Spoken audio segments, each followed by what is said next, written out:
Just out walking the dogs again today, and we'll call this backyard archaeology because this is literally about 3 blocks from my backyard. And what you see behind me is the ruins of a 1st century AD Roman hill fortification. It was part of a wall complex that went all the way around ancient Corinth. A little out of breath because I just walked up the hill. And the nice thing about this is, or the most interesting thing about this is, that it is completely Roman in its construction. You can see the way the brickwork is. And again, the Romans came in the, just before the 1st century, after they sacked ancient Corinth in 156 BC. And the 1st AD under Julius Caesar realized the importance of ancient Corinth and decided to rebuild it. So this is why you see a Roman fortification behind me. Now, any of you military people can get a sense for what's behind me here is the Gulf of Corinth. And this is probably the highest vantage point on this particular side of ancient Corinth. So this would have been a great place to site a hill fortification. This was actually a tower, and the Roman soldiers would have literally lived just around here. They would have had little huts, and they would have their encampment because you couldn't actually walk, half a kilometer every single day for shift change. So they would literally take a 3-day shift and come and live here.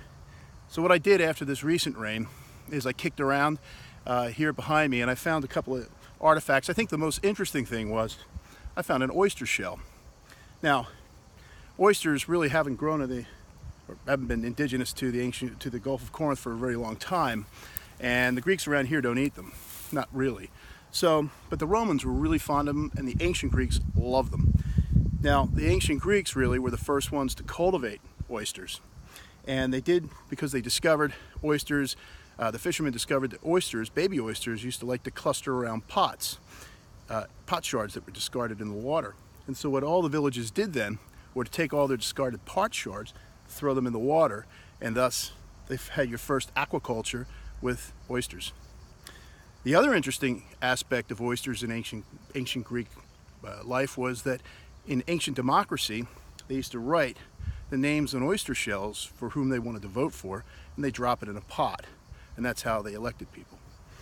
The other interesting thing is that ostracizing people, throwing them out of your community, you would write their names on an oyster shell if they were to vote against somebody, and they would drop that in the pot. So if I didn't like, say, Kakaris, who's a son of a gun, and he is a slumlord, I could write his name on this oyster shell and drop it in the pot.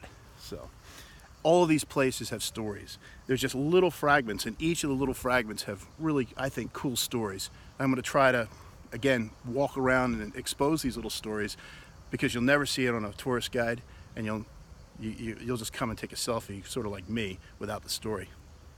I hope you enjoyed that.